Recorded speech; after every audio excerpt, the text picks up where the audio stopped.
several uh, people had gone on to talk about that. Apart from the feeling they feel on their chest region, a whole lot of people are losing their sleep. The panic attacks keep coming, and then it's more like we can't explain what is going on. At the moment, there are very little information about recovery and what happens after recovery for people who contract the virus.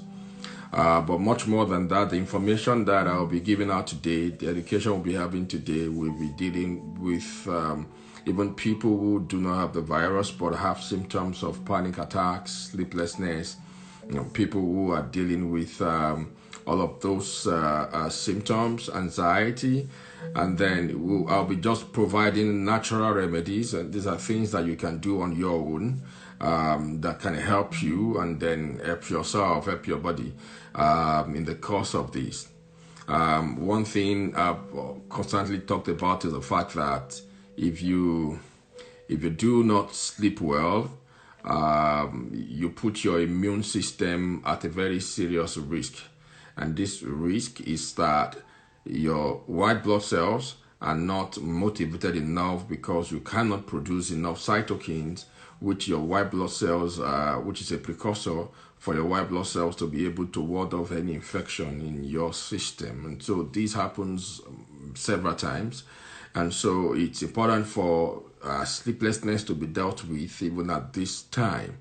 And so I will be sharing some natural tips. I'll be talking about how do you overcome sleeplessness. I'll be talking about how do you handle your anxiety attacks with natural remedies. I'll also be making some suggestions about lifestyle modification, which is very important.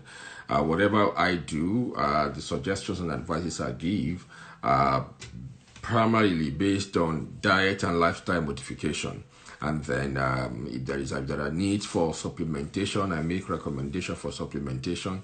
And if there are things that are abundant in nature, they could be botanical, they could be herbal, I would always recommend them in line with your diet so that you can actually help yourself and then you can get off also whatever it is. Today also we'll be having a report from Ghana. It's so outstanding what the Ghanaian government have done in the wake of this crisis to sort out their situations. So it's something I would want us to learn from. So we'll be speaking with somebody from Ghana in the middle of all this before we would move on to some other things. So I want to join you. If you can invite some other people to please come online, and I'll be sharing a few of these things this morning. Let me start by talking about the relationship between the gut and anxiety. In the human gut, there are bacteria, a whole lot of microorganisms. We want to refer to them as the good boys or the good guys. And to a large extent, they do a whole lot of work just to ensure that we get our stuff, balanced. When you hear words like butterflies in my tummy, there are times when your emotional feelings are felt right in your tummy. Feeling of fear sometimes can be felt in your tummy. Once people say they are sick to their stomach, there are things that happen to people, and then they just want to they want to throw up, right? That is to tell you that there is a correlation between your feelings and your gut. That is between your brain and your gut. These are two, the way God made them, nobody can understand. But these are two vital organs that talk to each other. They communicate with each other. And their communication affects so many things. So even in the wake of this virus, a whole lot of people who had recovered or on their way to recovery had also talked about that they have these attacks, these panic attacks and all of that. I always recommend that after going through the treatment, you need probiotics. And why do you need probiotics? So that you can balance the microbiome, the microbial flora in your gut. If you do not do that, that imbalance alone can be responsible for panic attacks. It can be responsible for sleeplessness. It can be responsible for a whole lot of emotional stuff, anxiety and the likes of them. Because right within your gut, a whole lot of hormonal hormonal process. The creation of hormones is done. The balance is also taking place there. If anything goes wrong within that space, a whole lot of stuff can go wrong. And so that is why I will also be talking about the relationship of food and our mood. Our food can largely determine our mood. And so a whole lot of people do not understand that what you feed into your gut can affect your reactions, the way you react, the way you work during the day. My advice when I consult for people in business and thought leaders is that a whole lot of them do this unconsciously. When you meet thought leaders and people who are successful in business, watch their diet. There is no successful person who have a heavy meal for breakfast. I have studied a whole number of them. My own brother told me this while I was a lot younger. It used to say it like a joke. He would say like, you've had breakfast this morning. Your breakfast is equal to like $50. And you would now ask me, he said, how much have you made today? Have you made $50 today? If you have not made $50 today, you're not supposed to eat $50 meal. But what he was trying to communicate is that you shouldn't load your tummy with something your system cannot digest easily in the morning. It affects your decision making. It affects your decision making process. People who are successful do not take heavy breakfast. Go and search it out. Just sit with them, study their lifestyle, watch the things which they do, especially those who are in decision making roles. I'm talking about people who want to work hard, who carry muscles on their chest. I'm talking about people who determine where the money goes, who follow the money, and you will watch their lives. So if you are going for an important decision, if you're going for an interview, it's important for you not to go with a heavy meal. In fact, if you can do a meal that is not cooked, the better for you. Be light on cooked meals and do more of raw meals. Why do we say that? Now, for every meal that is cooked, they are dead on arrival. And how do I mean dead on arrival? Most of the nutrients that are found in food, they are thermosensitive. We have phytonutrients, we have phytochemicals. All of these are thermosensitive, meaning that at under high temperature, a whole lot of the nutrients in them would have been denatured. And at that point, there is nothing left. What you just have is a few, maybe like 10%, in some cases 20% of what the total nutrient you are expected to get. Somebody said Nigerian leaders are jokers. Well, I don't know about Nigerian leaders right now. Let us leave them. But there's a place in Proverbs where the Bible says that woe unto you, O land, when your princes eat not for strength. So when you talk about eating and feeding for strength, you are not eating and feeding because there is food and it's in abundance and you want to just eat and feed. That is not, it doesn't help anyone. Everything right is also here. Yeah, okay, it doesn't just, you're just eating because the food is plenty, so you want to just chop and then you chop. It's going to affect your mood. It will affect your decision-making process. There are certain foods that when you take them, it aggravates or it disposes you to have anxiety attacks. It disposes you to have panic attacks. I'll be sharing some of those meals, and unfortunately, these are the things many of us consume. And so we eat those things and we expect that we are going to be healthy. It's totally impossible. And so I'll be speaking on those connections. And then what can we do? And I will also be offering natural remedies. Like I said, that some of these remedies are herbal, some of them are botanical in nature. And so there are things that we see around us. They are common things. For example, I used to recommend for my dad and his friends some years back, we call this hibiscus tea. And a whole lot of them were dealing with high blood pressure. And so they would take the tea, and then by the time they go back to check their blood pressure, the blood pressure was crashing like they were like, what are you doing? What is different? You just take the tea and then adjust some other things. So they began to take the tea. But at some point, I needed to make them understand that there are certain lifestyle modifications that need to take place. If they do not take those lifestyle modifications, the tea will get to a point where it won't be able to work anymore. Many of us, when we consult medical experts and we seek medical advices, these are the areas where we don't get everything we need, because the advices we get, they are partial, they are not holistic. And so when I say holistic, I always tell people that whatsoever care you are getting that does not address your tripartite nature, By saying that, if it does not address your spirit, it doesn't address your soul, it doesn't address your body, it's not complete. It's a matter of time. It is either that care is solving one problem and creating multiple problems at the back end that you don't know of at the moment. But it's only a matter of time that those multiple problems are going to show up. I have another brother who dealt with high blood pressure for several years in Nigeria, and then before the age of 30, and then by 31, 32, it had gone so severe, and they were managing the high blood pressure. By the time he left the country and relocated to another country where things were a bit normal. And then I think the second week, his kidneys packed up. And when we were going to find out why did his kidneys packed up, we discovered that the treatments that were given to him to handle his high blood pressure while in Nigeria were actually damaging his kidneys. And then after 5 years, we lost him. Right, he was managing the kidney. So in fact, the blood pressure was not even an issue anymore. It was now an issue of managing the kidney. And you know what it means to do to manage kidney dialysis and the likes of that. So there are many people who are also in this category right now. Your doctors are not telling you. I remember in 2016 in Nigeria, we had a conference, like a training session, like a 3-day class. We used to have those 3-day classes. I'm thinking we may have that in the course of this lockdown, because sometimes I believe in educating people. My mantra is we don't need more medication. We need more education. You don't need more medication.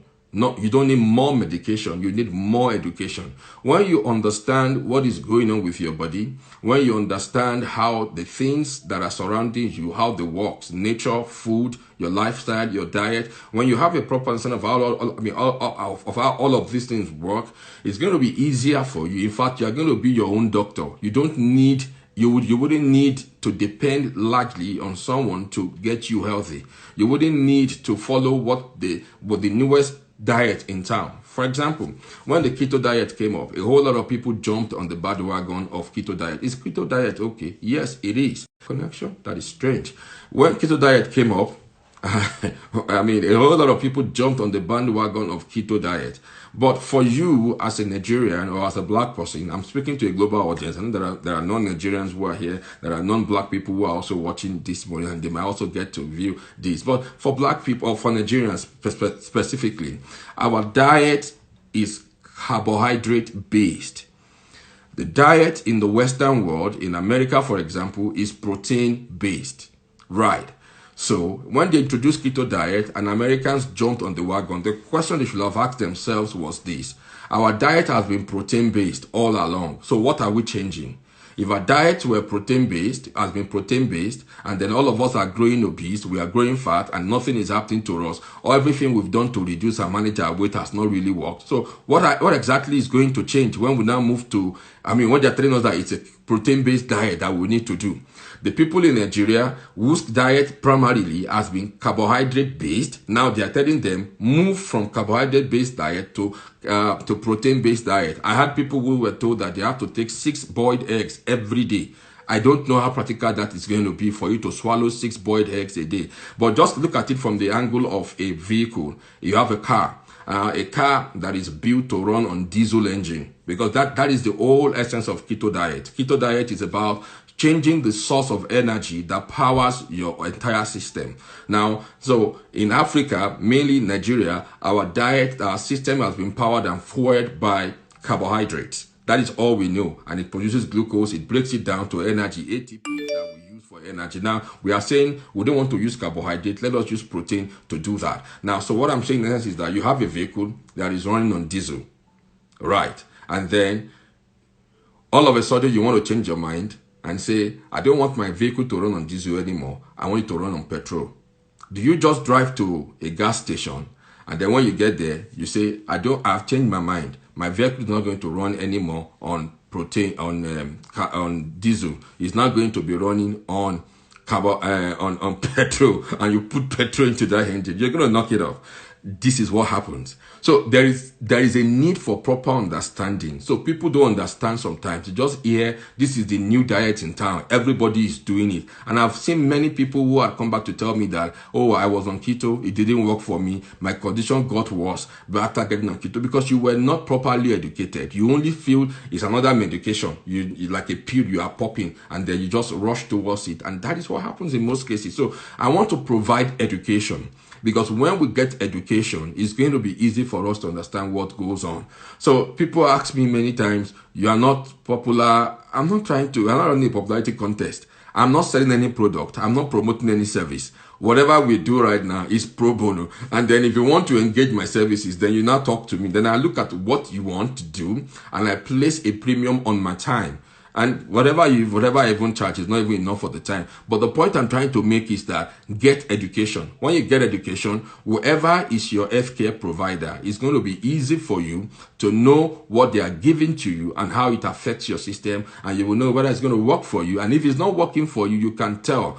Just like we tell people in pregnancy, no two pregnancies are the same. As a woman, you get married, you have 2 kids, you will know that no two pregnancies are the same. You feel different things because nobody is even the same. No two bodies are the same. What works for Mr. A may not work for Mr. B. So there's a proper need for education. So you understand your body and you know how to react and respond accordingly. This is all my education and live videos are all about. And when I say that, I'm trying to say that customize your own healthcare.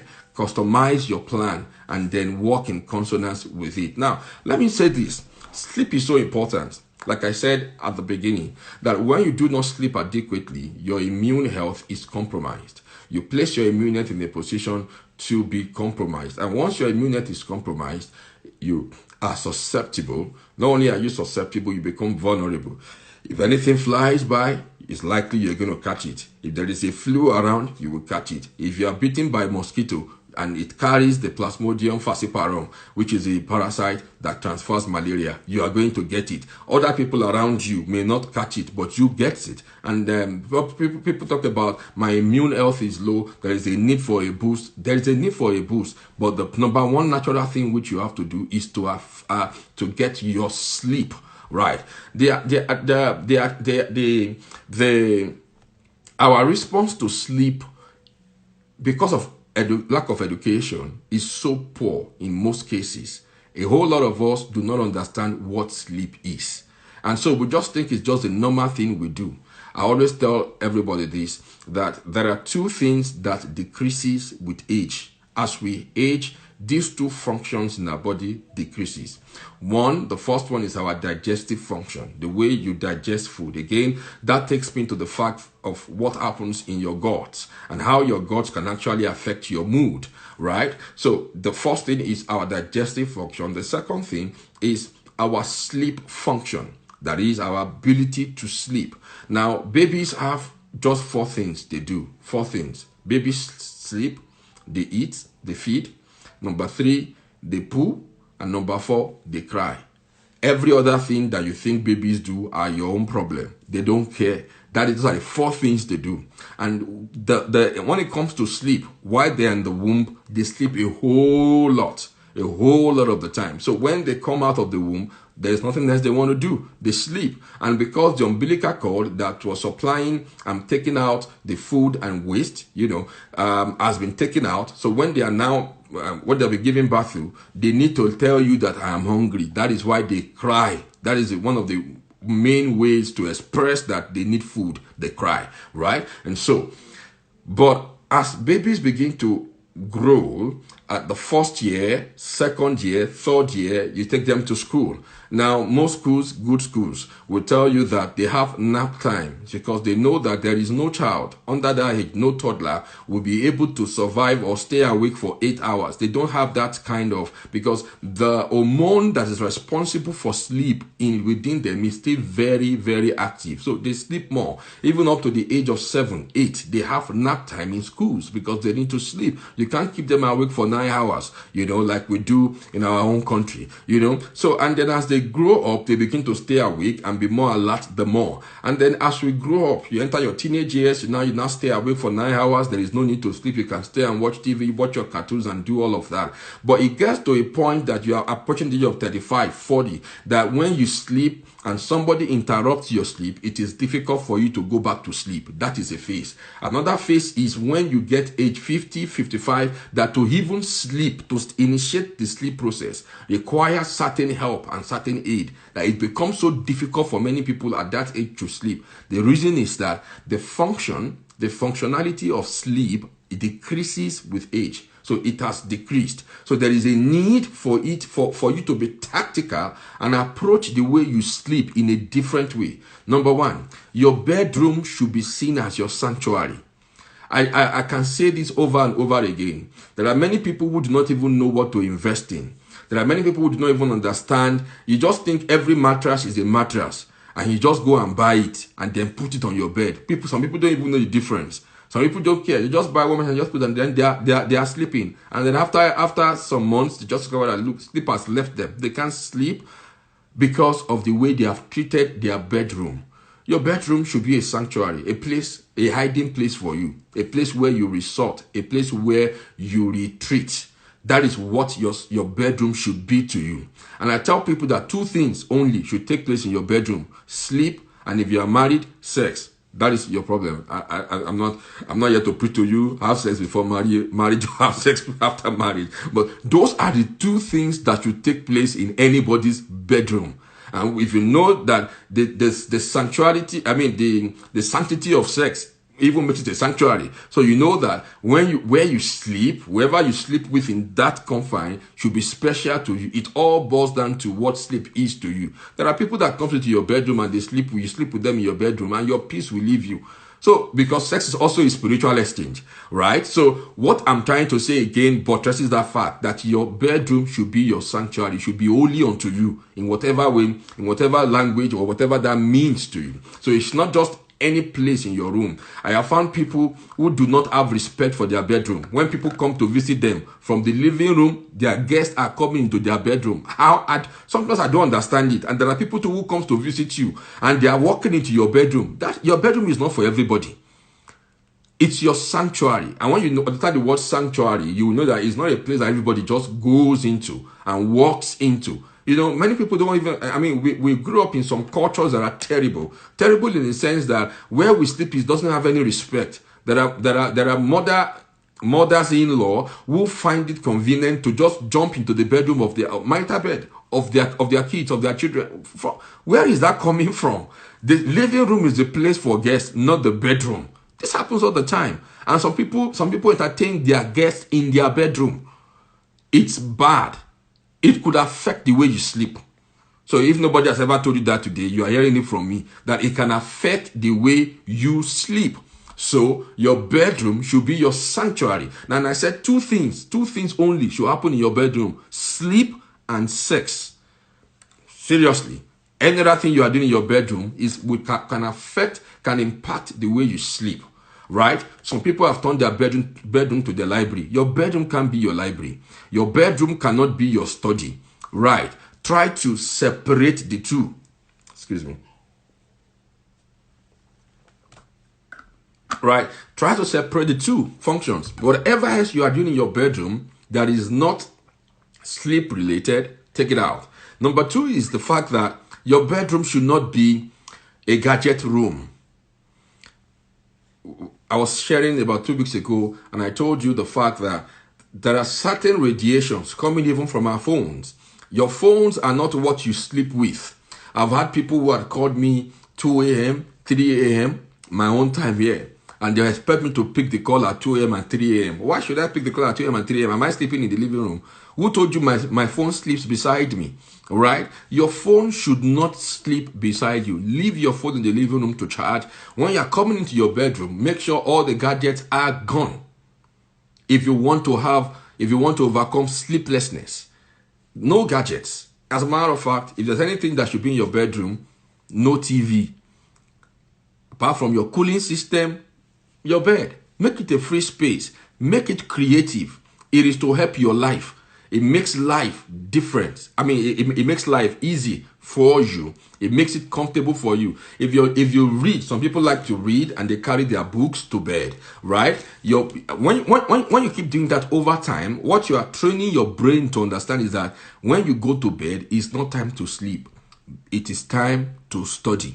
That is what you are telling your brain. And so after a while, your brain is going to get used to that, and that is going to find it difficult to sleep when you get on your bed. But when you train your brain and your senses that once you land on your bed, there is no function. The only function you are here to do is to sleep. Your brain understands, and automatically it resets to that. Number 3, lighting. Let me talk about lighting in the room. Lighting and colors. There is Crystal Photos. I'm not sure if he's still online.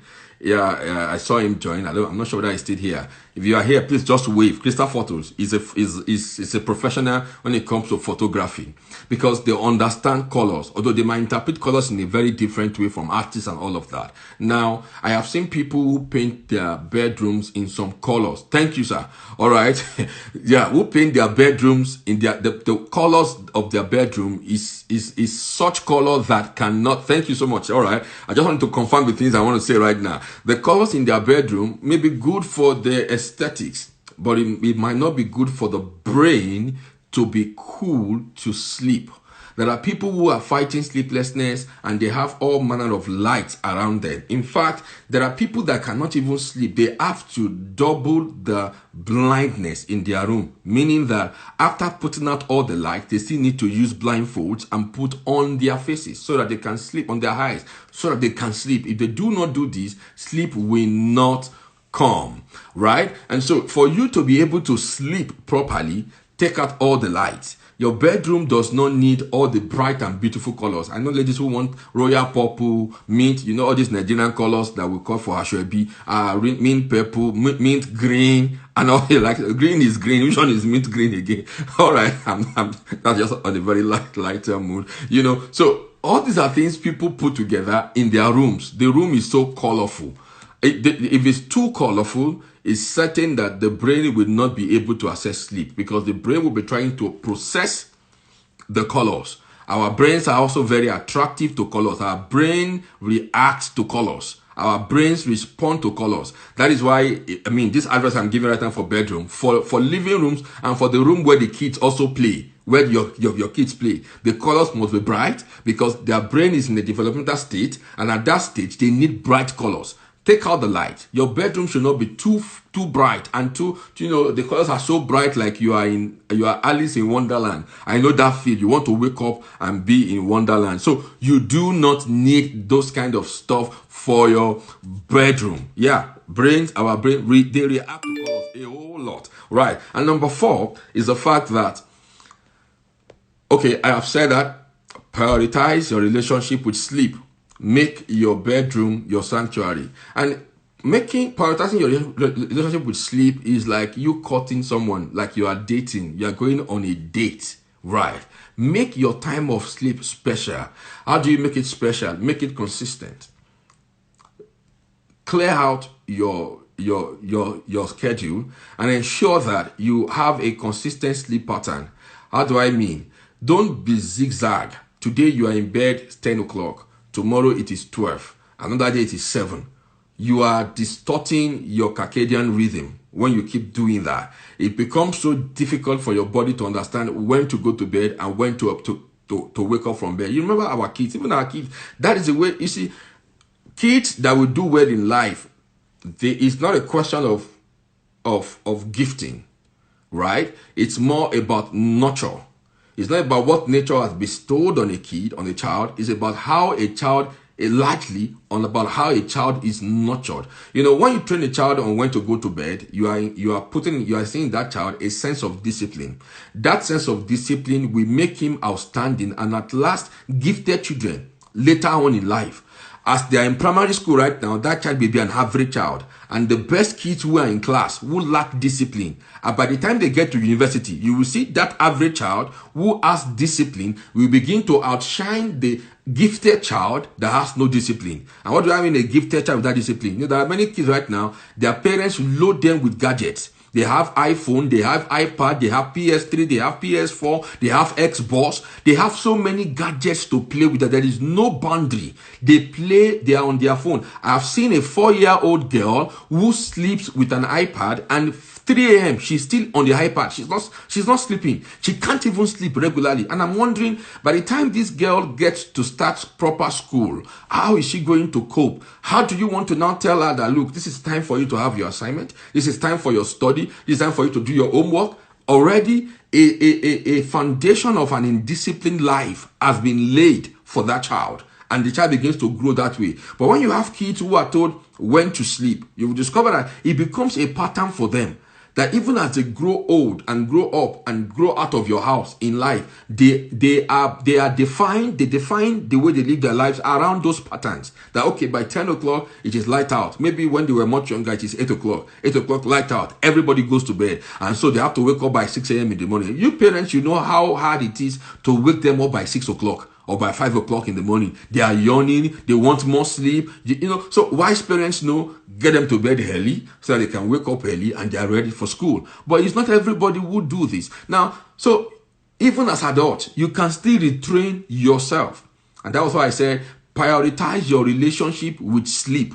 You are not El Shaddai, right? When so many cases of sleeplessness that came up began to come with the advent of technology, especially the mobile telecommunication system, gadgets, GSM. When, you know, remember that time when MTN came and they were giving you free night calls, that time, and people will stay on their phone and they will call for free all night. Check it out. Now, just about 20 years ago, a whole lot of sleeplessness has been programmed into people. Now, you see panic attacks on the rise. You see anxiety on the rise. Why? Something has been introduced that has distorted their sleep pattern unconsciously. Some of these things don't happen one day. They happen over. They are built up. They build up, and then they begin to express. And so the advice is that if you want to sleep by 10 o'clock, make sure nothing stops your sleep by 10. Nothing takes priority. Every other thing must be arranged and programmed to go to shut down by 10. By 10 o'clock, you are in bed. You know, I used to talk to people who come and they be like, what do I need to use? And I say, okay, melatonin is a very good thing that you can use. Melatonin is a supplement, by the way. It's not a medication. No side effect whatsoever. But melatonin also talks about discipline. Now, if you want to go to bed, you should use melatonin an hour before your bedtime. So say you are going to bed for 10, you use melatonin by 9, right? But if you use melatonin 9 o'clock today and tomorrow you want to use melatonin by 10 o'clock, it will not work. Right. So those are the dangers, which is the reason for discipline and consistency, and to also prioritize your relationship with your sleep. I don't know how it works, but I remember last year or 2 years ago in Dallas, I went into a place where they sell bed mattresses. It's called, their own brand is called Sleep Number. Guess how much it cost? The least, if you want to get, is about $7,000. And I said to myself, I must buy this. Because it's automated. Let me tell you how it works. When you lie down, there are several points in your body, just because our body structure, I'm talking about our physical structure right now, they are not the same. Over time, even our posture is, we have developed a kind of posture, so it's different. Now, when we lay on a mattress, right, the pressure points are different. There are people that their pressure point is on their hip. There are people that their pressure point is on their shoulder. So when you lay on the mattress, your pressure point is telling you what point of that mattress is going to go down faster than every other point of that mattress. So buying mattress is a science. do I leave that again? Buying a mattress is a science. And that is why I love that Sleep Number, because it just adjusts the mattress in proportion to my pressure point, anybody's pressure point, and you can fix it. There are some of us that we do not get enough sleep when we sleep on our chest. We lie on our chest. That's your sleeping position. Some of us, our sleeping position is also on our back. Some people can only sleep comfortably if they lay down on their left side. Some people only get enough sleep if they lay on their right. So it is not, you have to discover that. But how do you discover that? So that is why I went to that sleep number. It's called sleep number. Again, they also tell you which position. When you wake up in the morning, there is something that will tell you which position is so comfortable for you and which position you got the best of sleep. So unconsciously, because when we sleep, you don't know what is happening, except you want to put a camera and record yourself while sleeping. And I told you your light should be up, so I don't know how you want to get that, information. So you position your camera and look at yourself. When you are sleeping and you are turning, you don't even know. Many people sleep and they sleep when they go to bed, they are sleeping diagonally. By the time they wake up, they are already horizontal or vertical on their bed. If such a person is your spouse, like people who fight you and they push you and they don't even know. When they wake up, you tell them, you were just disturbing my sleep all night. And they answer, seriously? I never knew I was doing that. I went to see my dentist for my dental appointment before this whole lockdown started. And then, because I discovered that my teeth are chopping off. And I didn't know why. So I know that I broke one about 20 years ago, and I'm wondering, so why are the other ones up there? Why are they chopping off? I'm like, they are not, having the same thing. And then the first thing, because I still had my dental last year, and then this was the first one for this year, and I didn't observe that. And so when the dentist saw my set of teeth, he said, your teeth are fine for your age. You are doing well and all of that, but you will need a night guard. I was like, night guard? He said, yeah, you need a night guard. I said, why? He said, it's like you grate and you grind on your teeth in your sleep. How do I know? I don't know that. I've been sleeping alone right now for like 2 years, so there is nobody to even tell me. But I remember that my first son, when he began to grow, the teeth started coming up, we discovered that he had that grinding thing, that he will begin to grind his teeth. And I will be like, where did he get that from? Because we also learned his hereditary. I was like, where did he get that from? Nobody does that. But here am I in my early 40s, and I'm being told that I will need a night guard, because I'm gradually, unintentionally, subconsciously in my sleep, I am grinding off the particles of my teeth. So now I will need to go for a dental filling. They either file it or they put dental filling. And if they do dental filling, I won't take any metal because I don't like metals, right? But if I want to have a nice smile, I will need to pay attention to that. So that happens in my sleep and I don't know. Now, one of the things that could cause that, which also I've been paying attention to, is the quality of the pillowcases I use. I discovered that in the last few years, in about 3-5 years from now, I've been so sensitive to pillows. I mean, not pillowcases, to the pillows I use. Many of us don't even know that pillows are in different sizes, are in different shades. Now, when I began to travel a lot, I sleep in several hotels, sleep in 5-star, 2-star, 3-star, no-star hotel, and I see all kinds of pillows. Then I began to travel the country. I began to see that, look, when you get into an hotel, there are about 3 sets of pillows that are on every bed. Then, apart from the throw ones that you play with, there are about 3 sets. You have the hard, you have the feathered pillows, you have those with cotton.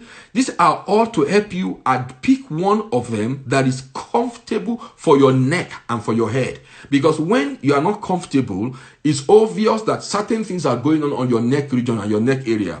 Many people who had spoken to me about the coronavirus had spoken about a spike. They've had this feeling of a spike on their neck. Some feel it on their throat. Well, by the time I begin to diagnose and speak with them further, I discover that, well, it's not just about the virus, it's about their sleeping position. And then it may be a factor, I do not know as we speak, but the truth is that your pillows are important. It is not all pillows. I seriously, I'm saying seriously right now. When I began to buy mattresses and pillows back then in Nigeria, I don't even know the difference. We just buy a pillow and every pillow has foam inside. I have not seen pillows with foam here. All I have seen are either they are feathers, that you have feathers in. Okay, yeah, I've seen, yeah, feathers had, or they had cotton in them, wool in them. See, you see the real wool in the pillows. All of these are meant to help your sleep. So we have talked about mattress, Thank you, Marriage Sparkles. Pillows are important. Apart from the pillows, the next things are, the mattress next are your pillows. They are also very important. Now, let me give you a brief start about your diet. Now, it's important for you, if you want to have sleep, to avoid caffeinated beverages, especially after meal. A whole lot of us can't do anything without, thank you, fiber, right? Thank you. Right. A lot of us cannot do much without taking coffee. If you are talking about sleeplessness and coffee is still your best drink, then you are not serious about it. It's not just coffee. Fizzy drinks are also part of it. And, even in school, we advise our kids not to go on fizzy drinks because it makes them restless. So because of the caffeine inside of it, you have to avoid alcohol as well, especially near bedtime. You need to avoid alcohol. You need to avoid smoking because of nicotine addiction, nicotine intake. You need to avoid it as well. Now, if you are finding it difficult to sleep at night, daytime naps are not your forte. They're not your thing. Don't do daytime naps, right? So that you can sleep at night. So when you have slept so well in the day, it will be difficult for you to sleep at night. So avoid sleeping during the day. Now, exercise, we can't say this, I cannot overemphasize the place for exercise if you are dealing with sleeplessness, anxiety, and panic attacks. I would advise that in the morning, go for a workout in the morning. Then your physical fitness routine could be in the evening, before make it about 2 to 3 hours before going to bed. Right. In the morning, why do I advocate going for a walk in the morning? Is because you expose your body to receiving the sunlight. Now, there is a difference between sunlight and sun heat. Sun heat could be carcinogenic in the sense that it could give your body skin cancer when you are overexposed to them. And sun heat starts anything from 9 a.m. upward. But sunlight is the first one that comes in the morning. That one is the one that wakes everybody up. That is the one that comes with the vitamin D, which your body can utilize properly. And so when you receive that sunlight in the morning between the hours of 6 a.m. and 8 a.m., 9 a.m., depending on what part of the world you live in and when it comes up. For example, in some part of the world, there is no sun at all. I have had days that we have had no sun. Everywhere is just there. No sun at all. You wake up in the morning, you see the sun, but there is no sunlight. Everything is just bright, but there is nothing coming through, So, because when it's becoming 9 o'clock, the earth where you are is closer to the sun and is receiving more of the heat. So that one is heat and it's dangerous, it's deadly. But go for a walk in the morning, expose your body, receive vitamin D, because vitamin D3 is very crucial to allow you to have a good sleep. If you do not have enough vitamin D3, it will be difficult for you to sleep, right? So in the morning, go for a walk. In the evening, you can do your physical routine or exercise, walk on the treadmill like 20-30 minutes. Don't overdo it again. All of this requires monitoring. They require you to be well guided in all of this. And then, you see, I have preached about the DAR circle. You can go to our video. Please subscribe to our YouTube channel. I'm begging you. I can prostrate to beg you. Subscribe to our YouTube channel. We don't know what is going to happen after all of this issue. A whole lot is going to happen about who controls what. YouTube seems to be one of the most popular right now that is not under the control of Facebook. Facebook controls Instagram, they control WhatsApp. And so I believe that by the end of all of this crisis, they're going to revisit who controls what. It has to be done because of the role that information has played in all of this. So, why some people do aerobics in the morning? Well, that is what works for them. But I'm only advising that do it. If you have issues with sleeplessness and panic attacks, I advise you take your workout in the morning. And if you do your aerobics in the morning, make sure it's out there in the open, not inside the gym or inside the house. The emphasis is that I want you to be able to get vitamin D from the sun, which is the natural thing, right? So that is why I'm advising that you should do your workout, in the morning, right? And so why did I refer to our YouTube channel? There is a page, there is a video there that talks about the DAR circle, because this circle explains what our body goes through in 24 hours. In 24 hours, our body goes through a process that is phased into 3 phases, and each phase has 8 hours. Now, in the first phase, which is between 4 a.m. and 12 noon, our body is going through what is called detoxification. From 12 noon to 8 p.m., our body is going through assimilation, and from 8 p.m. to 4 a.m., our body is going through rejuvenation. So please, we will upload this on YouTube. I always try to upload this on YouTube. YouTube has said I can't broadcast live except I have 1,000 subscribers. So that is the reason you can help us. Tell your friends to subscribe to YouTube so that this broadcast can come on YouTube. It's better if it's on YouTube than on Instagram. So a whole lot of controls are coming into place since this COVID-19 broke out, and so a whole lot will still come out. So I want to say, please subscribe. You will find the link on my bio, and then subscribe. Look for Nutraceutical Health Solutions and subscribe. If you can reach 1,000, thank you. Somebody just did. I'm seeing, but they made me subscribe. Right. So if we get to 1,000, it's going to be easy for us to do the broadcast on YouTube, and instead of coming on Instagram, as it were. Right. So in the morning is when you should feed on raw food without cooked meal. Why? It's able to help the system, the process of the body. Right. And so when you are going to bed, there is no need for you to stock your stomach with raw food. Again, remember the gut and the brain relationship that I spoke about is a circle. They are both related. They talk to each other. Your brain and your stomach, they talk to each other. Just like your cell phone is talking to my cell phone right now. We are talking on Instagram. I can stimulate a response where I am right now, and it will give you a physical reaction. Right.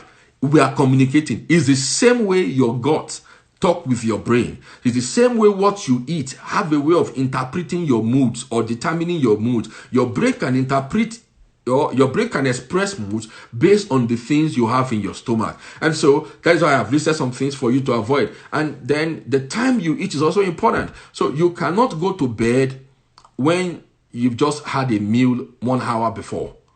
It's not going to help you, right? So make sure that you eat your food some time way off before you go to bed, right? So that your stomach will have been able to process stuff. Because when you have so much food in your stomach before you go to bed, by the time you are in bed, instead of your brain to be thinking of sleeping and resting, your brain is busy trying to digest the food. And you know, on a lighter mood, God help you if what you ate is beans. And you know, there's a type we used to do in secondary school. We call it concrete, where you use gari to concrete your beans, and it's hard. God help you if that was what you had before going to bed. I can assure you that you will just be rolling and rolling and rolling till daybreak, right? Because your brain is trying to process, what kind of meal is this one? Gari is gari, beans is beans and gari concretized together, right? So there is a need to know what you take before you go to bed, right? Some of our foods are very okay. For example, if you take amala, very fine. You know, the beauty of amala is this.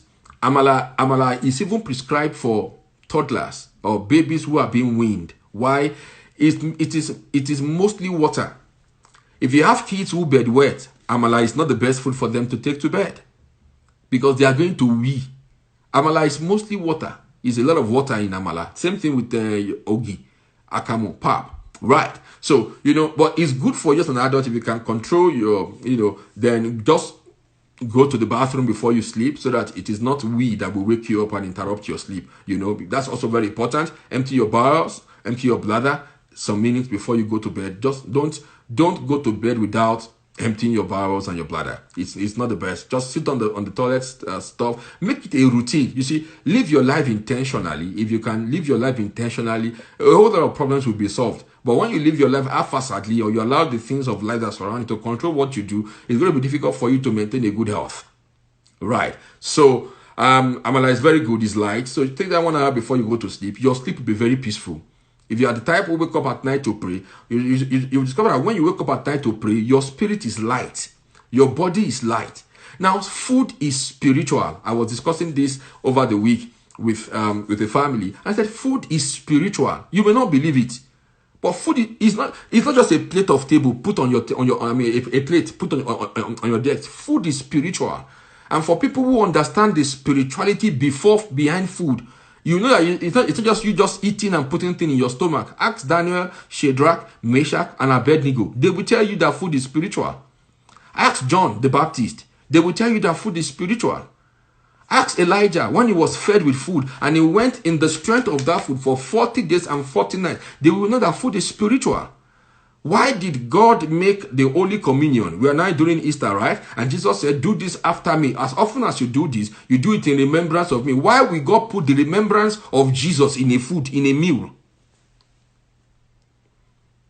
The things that are good and we see God do, the devil has a way of replicating them. People get initiated through food. People get signed up. So it's not, don't just take things for granted, right? So be careful. Pay attention to what you eat and how you feed. So what I'm trying to say in essence that made me to digress is that your feeding pattern, your food should not be too much of cooked meal before you go to bed. As a matter of fact, your cooked meal should be during the day. Anything outside the day, you should reduce the amount of cooked meal that you do. And so don't go to bed again, as part of you prioritizing your relationship with your sleep. Don't go to bed until you are sleepy, right? Don't just jump to bed and go there and begin to play and begin to count the ceiling. It's not good.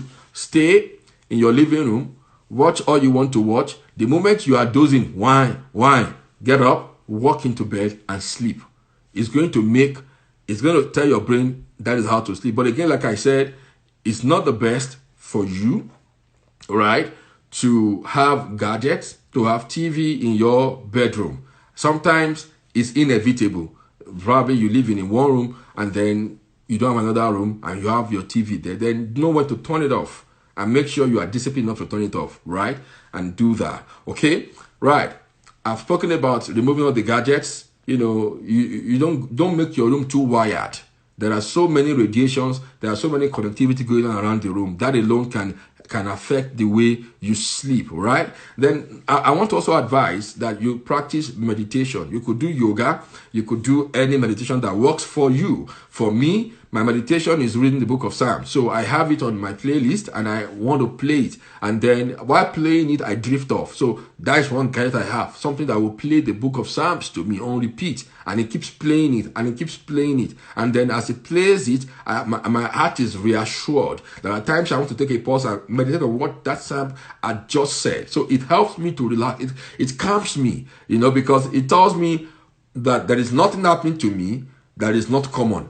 One of the problems that people with panic attacks and anxiety have is that it looks like you are the only one going through what you are going through. It looks like you are special, like that Matrix movie that is like you are specially assigned to face that problem, and that is not true. So when you hear other people's talk and when you hear people who had overcome, especially people who had gone through it and have overcome, it makes you relax your mind. Number 5, I want to also say that create your worry time, right?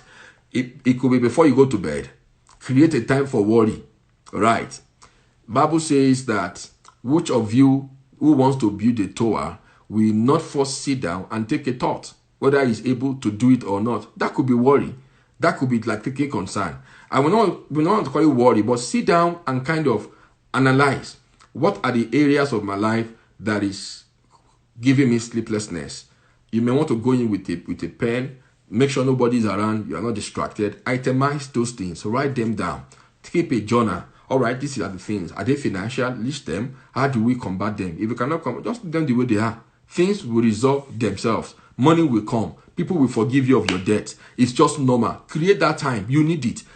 Because most of the times, what we do is that we sweep things under the rug and we expect them to go away. And things don't just go away. That is just the truth. Because each time the thought of that thing strikes your heart, there's a problem. Then you have that panic attack, you have that anxiety feeling, and then everything goes bad. So need to sit down, itemize the things that are triggering sleeplessness. Thoughts, emotions instances. Now I'm trying to move into talking about panic attacks right now. I still want to do a bit on sleeplessness, right? So try to itemize those things. What are they? Is it a relationship? Is it a money issue? Is it a work thing? Is it career related? Is it about your kids? Is it about your health? What are the concerns that are giving you sleeplessness? Sit down, itemize them. For some of them, you can find solution. For those you cannot find solution for, just leave them the way they are. Look at them and drop them there. The whole world has problems. The richest country in the world is the most indebted country in the world. So debt is not the end of the world. Everybody owes. It's debt that makes the world go around. You will pay. And let me tell you one thing. It's only the person who is alive that can pay. If you die, how will you pay? Right? So, and if it's a relationship, you have to be careful and be mindful that you don't need a toxic relationship in your life. If a relationship is too toxic, it's giving you sleeplessness, it's giving you panic attacks. There are people you talk to that the moment you see their phone, you see their number on your phone, your heart skips. I think it's better you block them and let them be on their own. You don't need them in your life. For you to have your sanity, you don't owe. You see, your telephone number is a private possession. You are at liberty to pick people's call, to determine who calls you and who does not call you. You are at liberty. Let me say that it's free. You choose whose calls you pick when you pick them. You are not. Some people just feel like because a phone is ringing, you have to pick it. It's not so. You don't have to. You don't have to answer every call. They are calling you at their own time that is free for them. If it's not free from you, try it out. You don't need it. Right? Because there are certain phone calls that once they ring on your phone, there is trouble. You lose your peace. You lose your rest. You don't need such things. So you need to be able to identify what are those things that trigger those stuff before you jump into your bed. So resolve them, keep them somewhere before you go. Don't go to bed with all those things in your head. So as you're approaching your bed, know that you're approaching it to sleep and to sleep. Nothing more but sleep. Right. Now, I've already spent an hour. So in about 3 minutes, I know this video is going to be, we need to shut it down because Instagram will not allow us to do more than 1 hour. That is why I'm begging you again, please try to subscribe on YouTube so that we can be able to broadcast on YouTube without all this break and all this distraction. So we have to turn it off right now. And then somebody said, yeah, Sikobo, I don't pick up before 8 a.m. after that. Yeah, and seriously, what you just said now, I look at the habits of successful people in life. People who are very successful, they don't do it as well. No call is urgent. They determine who they call, not who calls them. So until you get to that point in your life where you determine who calls you and not you determine who calls you, you are not yet free. And you must be able to do that. I'm a school nurse. One of the advice we give young people is to have a worry time and a worry box to help to manage that. Right, yeah. They need that. So we'll be going off now. Let me quickly turn this off and I will come back again. Please ensure you join us. So after now, I will talk about the herbs and the supplements you can take. At the same time, I will talk about how you can manage your panic attacks and your anxiety. I will tell, in fact, there are so many things you can do that will go a long way to help you. So please let me just go off right now and then we'll be back. Let's call it a commercial break, right? And so once we are back, you will get notification. If